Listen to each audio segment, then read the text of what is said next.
and welcome to the Nature Garden podcast with me, Carl Steinson, and the weekending show team from Lionheart Radio.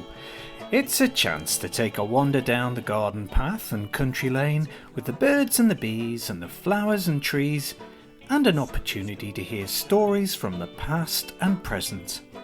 In this episode, Tom Pattinson's taking stock of the fruit and veg and flowers in the garden and the benefits of good garden design and crop rotation.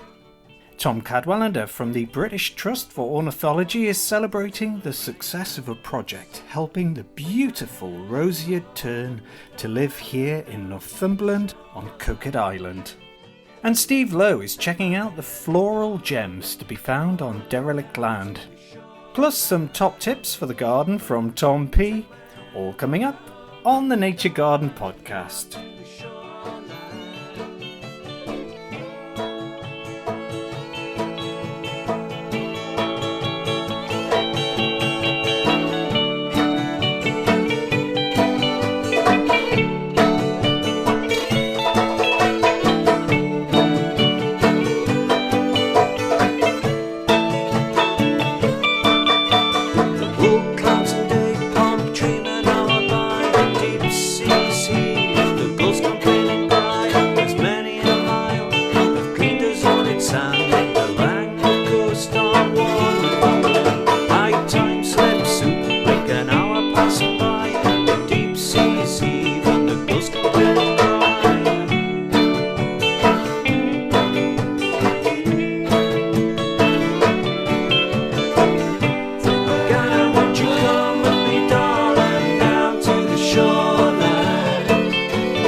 Garden design can be on a grand scale, or it can be, really something quite simple. Tom's taking us around his garden this week to show us how thoughtful design can pay dividends in so many ways.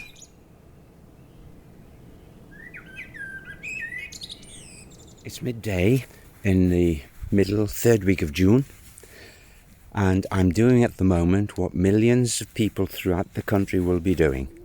I guess I'm walking around the garden in the sun, beating down on all sorts of plants, and I'm relaxing for 5 minutes after so much work. It's been a difficult start to the year. It was, with all that frost and plants taking a while to establish themselves. It's been dry since then, dry spells, so we've had to water and we've had to weed regularly, of course, to keep the weeds down. And the competition for food, and weeds harbour pests, so it's a vicious circle. I'm looking around the garden in front of me. I've arrived at the vegetable plot. Well, in fact, I'm very fortunate in having 2 vegetable plots. Some people have an allotment, others share an allotment, 2 people on an allotment, and they get lots of produce and fun from it. And it's not just about vegetables, it's about a bit of colour in vegetables and 1 or 2 flowers as well. My first plot, over to the left, is a strawberry patch with 4 different varieties of strawberry, and we just started picking them. They're netted against those pesky blackbirds, which are so beautiful but annoying when they're taking the fruits when they aren't even ripe. Next to those is the asparagus bed. We've been harvesting the spears of asparagus, delicious by the way, about 20 plants in there. Started harvesting late April, been harvesting all the way through, but now we've finished. It's June, we've stopped, and the growths are coming up, and they turn into beautiful fern-like foliage about a metre tall, which is an additional feature to the garden. And it also does the practical job of feeding the plants, the base, the roots of the plant for next year's production. Some people grow a few plants. They've no garden at all, but they grow a few vegetable plants in containers, window boxes, tubs and things of that nature. A few salad crops. Good for them. Go for it. It's so rewarding growing a few vegetables, starting from seed and eating them when they've reached maturity. A nice feeling. And you know how they've been grown as well, of course, no pesticides around. Very fortunate in the room that I've got in this garden, and in that I have room for a potager garden. A potager garden is simply a series of beds which are symmetrical in nature, with pathways intertwining, so there's good access to all those beds, and there's a bit of colour and design to it as well. Well, I'm standing in front of my potager garden, and I'm looking down at the central part. Each of these beds, there are 6 beds by the way, which is quite, it is good to look at, I must admit. It is very symmetrical. In the central part we have a pot, or 2 pots, just slightly spaced apart, and they have bay trees, standard bay trees in, and in the base, at the base of the bay trees, we have lavender just starting to flower. So that encourages butterflies and of course bees, and of course we can harvest some of the leaves on the bay trees. And next to them are 2 beautiful patches of purple flowered allium, almost golf ball size at the end of long thin stalks, and they are attracting bees as well. That's part of the colour. There's more colour coming from some of the vegetables. The red lettuce, Lala Rossa, the green leaf lettuce, salad bowl, and the leaf beet, which has a beautiful chard, which has bright lights as the variety, and has beautiful mixture of red and purple and so on stems. Just excellent. I like it anyway. And they're different flowers on the peas and the beans, fragrance from the bean flowers. So it's a real potager garden. It's got a basic attraction in that any time of year, and we do try to grow a few vegetables for every month, every week of the year, different vegetables. I'm not saying we're self-sufficient, we are not, but we add something from the garden throughout the year. But even in the depths of winter, if you come to this garden, because each bed is just 4 square metres in area, you can reach right into the centre so you don't get your feet wet, and the flag pathways in between are brilliant. And that is something to have access year round. A little bit more of my potager garden in a minute. Tom Cadwallender from the British Trust for Ornithology adores Northumberland, and he's looking out across the moors to the uplands and national park and back to the coastline this week, delving into war natural history and flora and fauna. He's also reporting on a pet project, the awesome success of a scheme to help roseate terns to thrive on Coquet Island. Some might think I'm just a tad biased, but I think Northumberland is rightly famous for its fabulous, iconic, historic environment. You know, the castles perched upon those rocky promontories, the rich kind of historic background that we have, those battlefields and Hadrian's Wall with all those Roman artefacts. You know, there's some great things, some wonderful cultural things going on in Northumberland. But it's not just that history or the culture. It's the landscape too, you know. We've got wonderful rolling hills of the Cheviots. And when Trevelyan described the Northumberland uplands as the land of the far horizons, you'll recognise that when you start wandering round up there. It's just amazing, actually. Really fantastic. But when you drop down to the coast, you can see those long sweeps of sandy beaches. and you recognise straight away that this is just one magical place. Both the uplands and the coast are designated as important landscapes. The national park, of course, with the uplands, and the Northumberland coast area of outstanding natural beauty on the coast. But it's not just those landscape and historic things that people are kind of recognising Northumberland for. It's the natural history. You know, the windsill, that great geological sort of feature that snakes its way up the centre of England and then comes out on Hadrian's Wall, then shoots out to the coast and becomes quite an important landscape feature on the coast. But it actually, the flora associated with the windsill is quite important too, because it's quite a tough environment. So the plants there are just fantastic. But then you think a bit more widely about the natural history, and you think about the seabird colonies that we have during the summer. The fawns and Coquet Island, you know, if you mention the fawns to anyone, and they'll quickly say, "Oh, it's the puffins." Oh, and yeah, puffins are wonderful. They're great. And of course the Arctic terns, the other terns that go along with them as well. But I want to kind of draw your attention to a species of tern which perhaps you may not have heard of, but Northumberland is so important for. It is incredibly important for. In fact, it's the only place that roseate terns, and that's the species in question, come to breed in the UK. It's the only place where they'll regularly breed. And that's Coquet Island, RSPB Coquet Island, managed by the RSPB, and they're doing a fantastic job there. But the reason why I kind of want to draw your attention to the roseate tern is not only is it rare and important, but this year marks quite an important landmark for me, because I've been involved in monitoring roseate tern since 1991, and the population has changed significantly since those days. My involvement has been through ringing the chicks, and I started in 1991, and back in those days there was something like 20-25 pairs, gone from the days of 200 to 300 pairs that we used to have there, and perhaps another couple of hundred on the Farne Islands. The population went through a huge crash. So the RSPB sort of pulled together this team of people to look out for or try to understand what's going on with this species, and why is the population in such a decline. So I got involved in ringing. So as I said, this is my 30th season, and man, I feel so proud to be involved in such an amazing project, because we've seen the population rise from those 25 to 30 pairs back in those 30 years ago.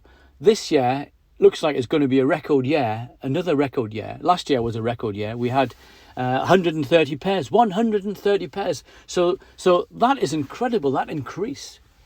And that's been largely because we understand now that the roseate tern doesn't like disturbance. So there's the disturbance on the island. There's no one is allowed to land unless they've got sort of bona fide sort of credentials and the need to go there for scientific research, like me, for example. And so the disturbance is kept to a minimum.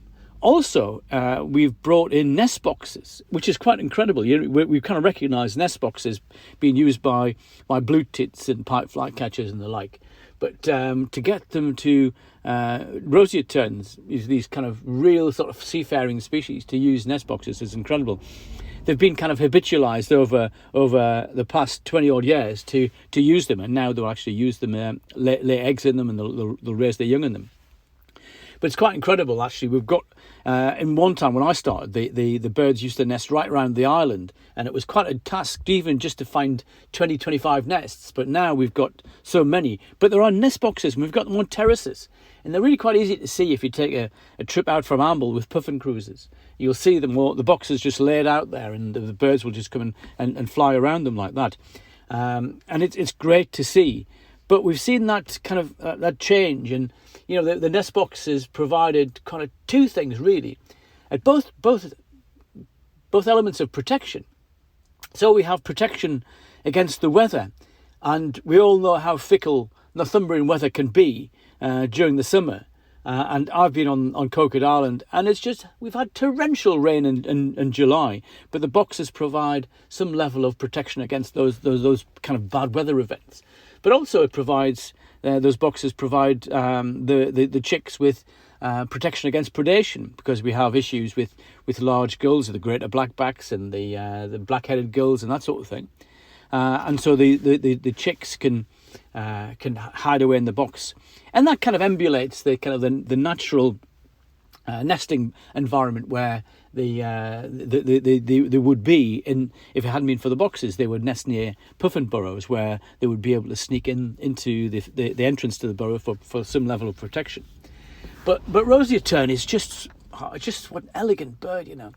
It's just marginally smaller than sandwich tern, and terns are kind of superficially the same. You know, we've got 5 species breeding in Northumberland. Sandwich tern is the largest, Roseate Tern, common in Arctic terns, and then little tern. Little tern, as the name suggests, is the smallest of them all, and that's kind of precarious foothold, and it's just managing to hang on as a breeding species. But Roseate Tern gets its name from, it has this nice pinkish blush, this roseate blush it has on its breast during the breeding season.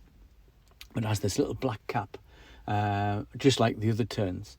But its back is silvery grey and long tail streamers, and a black bill and red legs, but the chicks have got black legs.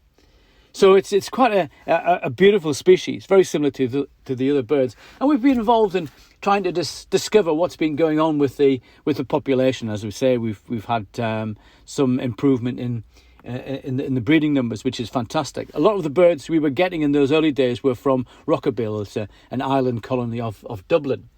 But now the Coquet Island colony is becoming almost self-sufficient. It's not quite there yet, but it's getting there. And we know that through reading the rings that I've been putting on over the years. And we can monitor case histories, life histories and so forth. But we now know they go down to Ghana and that sort of the Gulf of Guinea, that area to winter.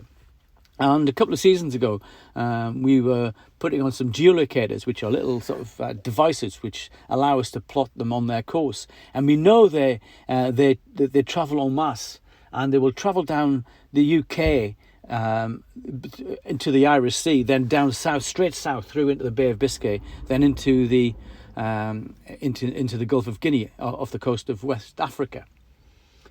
We know that bit, but actually on their way back, there was a bit of our knowledge, which was a big gap in our knowledge. We didn't know where there were several weeks where they went missing. But now we know through these geolocators there is a kind of meeting of the waters of the North and South Atlantic, and there are upwellings of food and just offshore, which are kind of generally out of sight of man, but they've been reported by fishermen. And these areas are where the birds have been hanging in there to feed up before they head north. And so we're piecing together the life history of this species, which is quite something. It's quite something. And it's an immense privilege to be involved in such a scheme. Oh man, I still have to pinch myself occasionally when we travel over to Coquet on the Rib. It's just absolutely wonderful. Great experience, and I'm privileged, and I'm never complacent about it. But we have this wonderfully iconic species of bird breeding in Northumberland. We should be proud, and people will travel for miles to see it. So great stuff. Good old Northumberland. I'm Tony Robinson. Listen to Lionheart Radio on 107.3. Phew, I remember the numbers.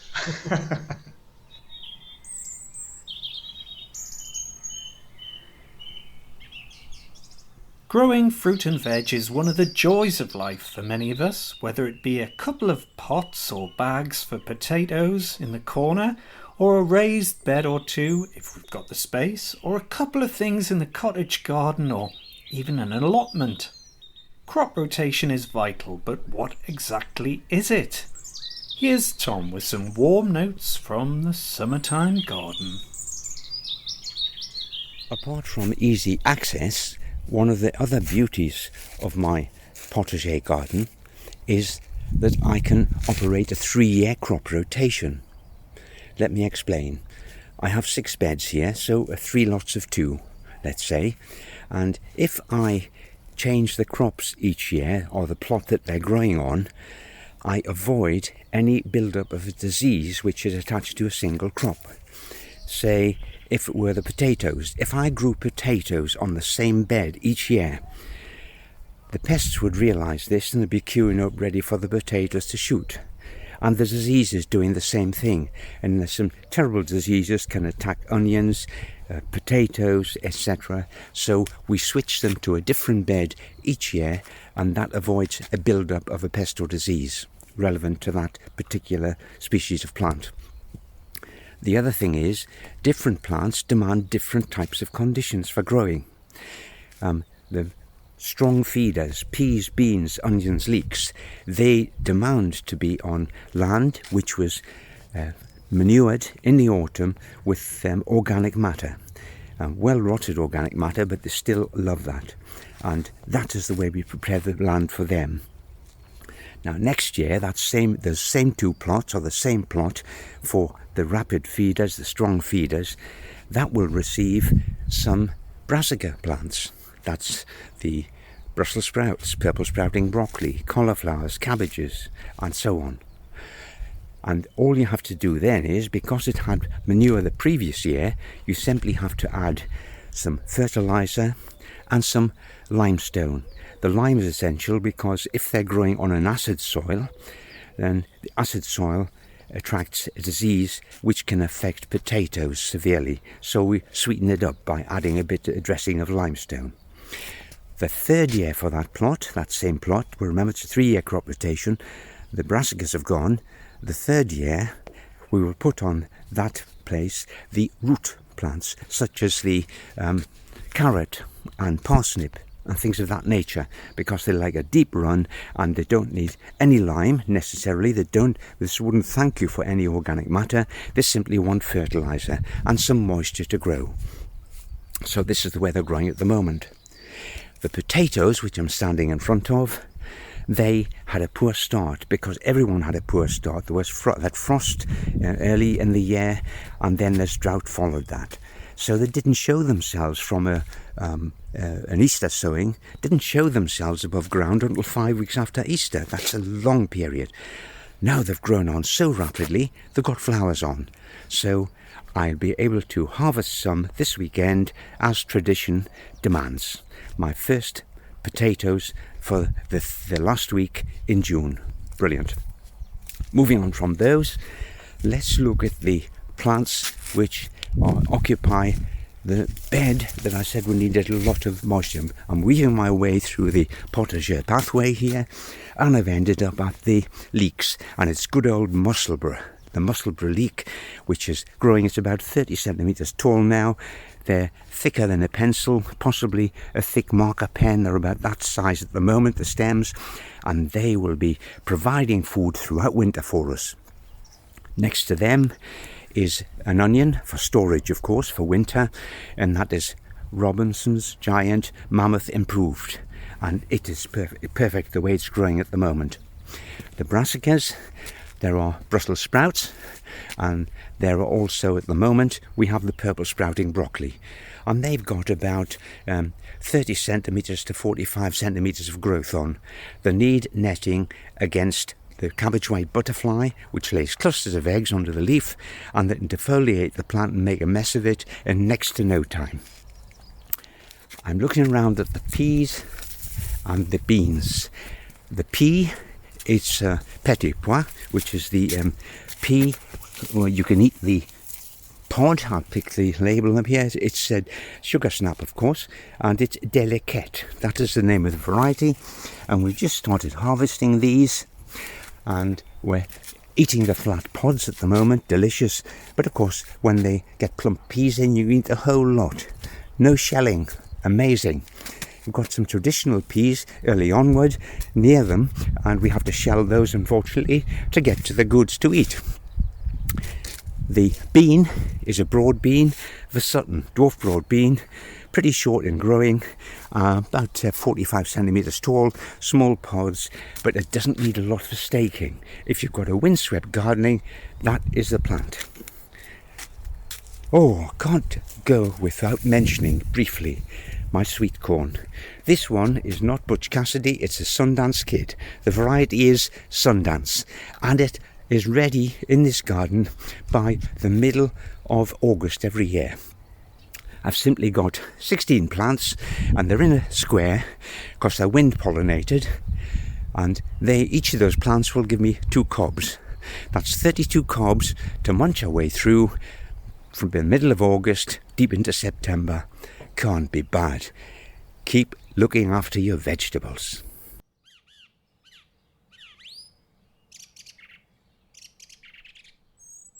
Derelict land might look like it's a bit of a mess to some people, but Steve Lowe from the Northumberland Rivers Trust has been taking a closer look into the long grass and terrains where wildflowers can call their home. And it's amazing what you can find.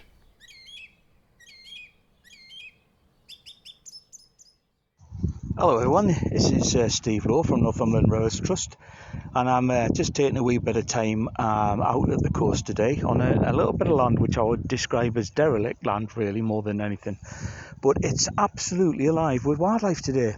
I've got sand martins shooting past my head, who are nesting in the cliffs nearby. We've got skylarks singing, but in particular I'm quite impressed by all the wildflowers that are popping up here.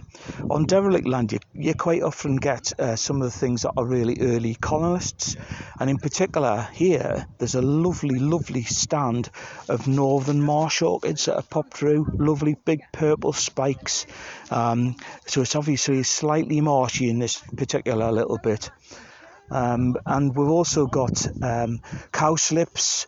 There's hawkweeds, little bits of scarlet pimpernel, which are again a sort of an early species.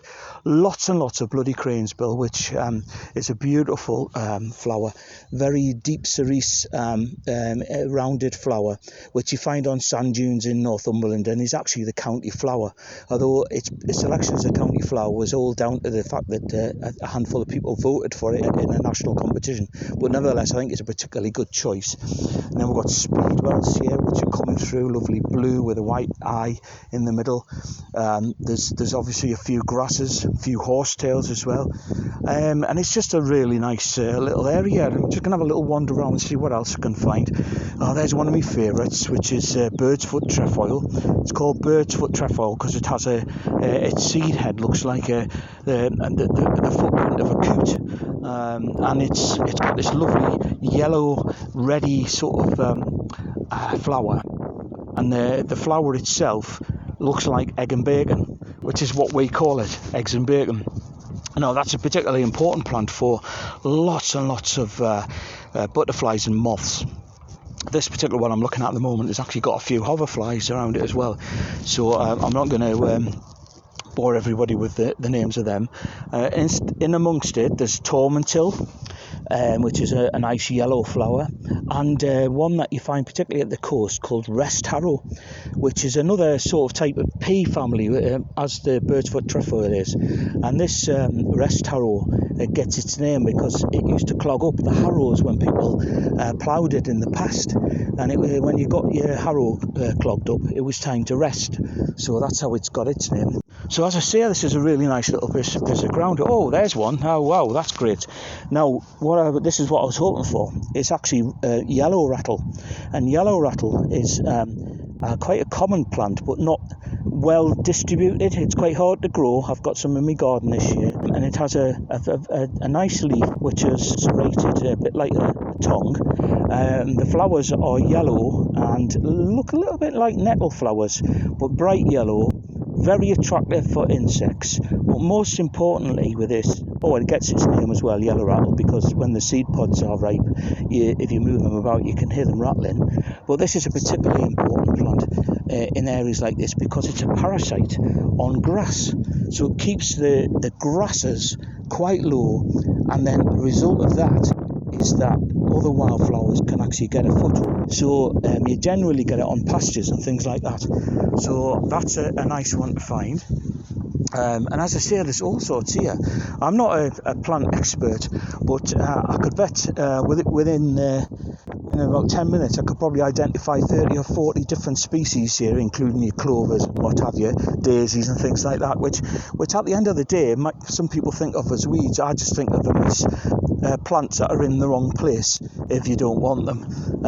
So just basically, when you're out, keep your eyes open, see what you can see.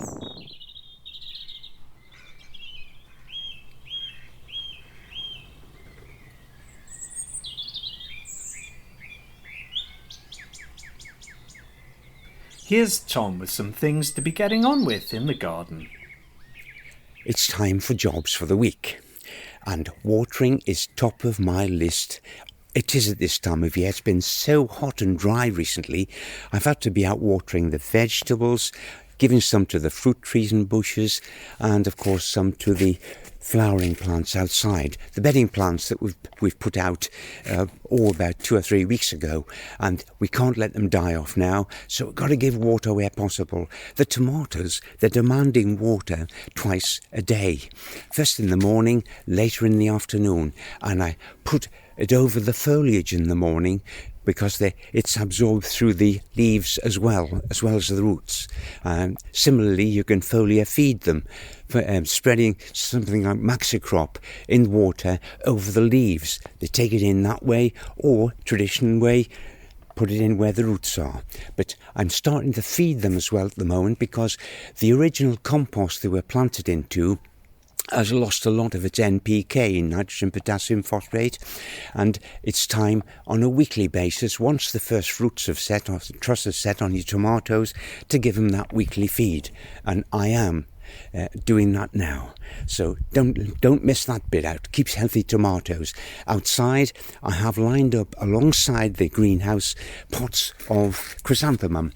I plant my early chrysanthemums into the bed outside because they'll flower in the garden.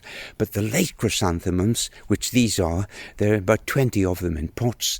They're the ones that I grow in a handy large-sized pot. I can move out side shoots and that sort of thing, and water them regularly and give them a feed, a boost, and they stay outside until the beginning of autumn. And then I start to think, as the nights get cooler, start to think about bringing them in before there's any frost.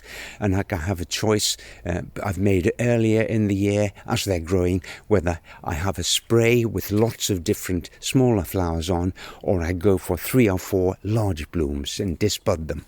But that's a choice I make later. That's being done at the moment. I'm looking at other things in the greenhouse and outdoors for pests. Keep an eye open for pests, because they always want to get a piece of the action.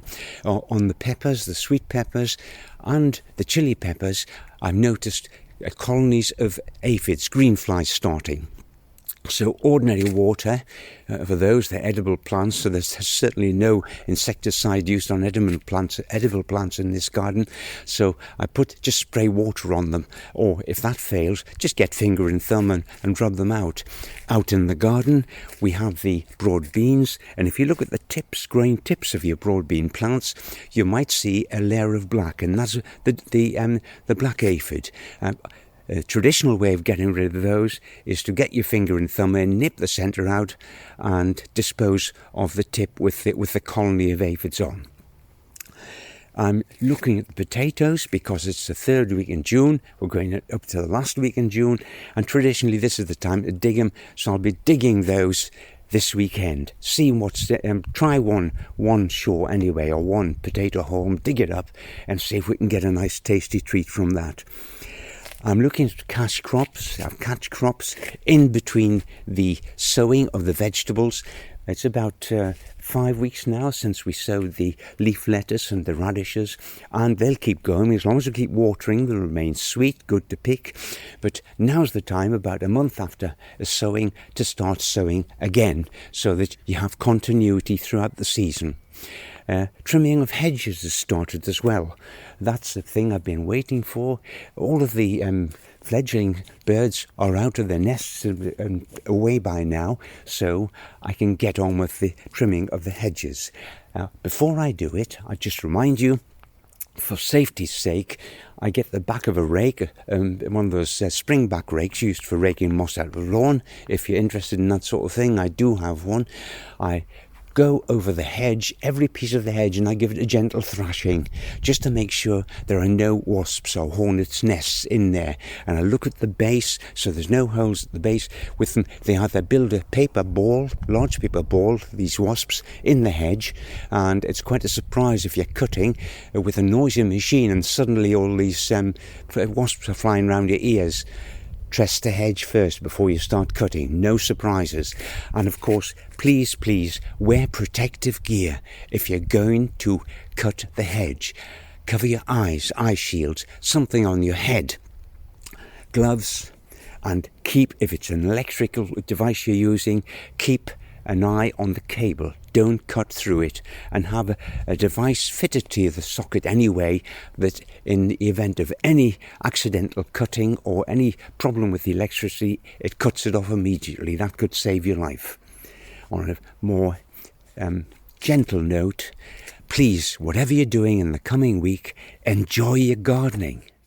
You've been listening to Gardener Tom Pattinson, birder Tom Cadwallender from the British Trust for Ornithology, and Steve Lowe from the Northumberland Rivers Trust. I'm Carl Steinson, and do check out our Twitter and Facebook page, The Nature Garden, and we'll be back soon. And in the meantime, enjoy your gardening and time outdoors with nature. Bye for now.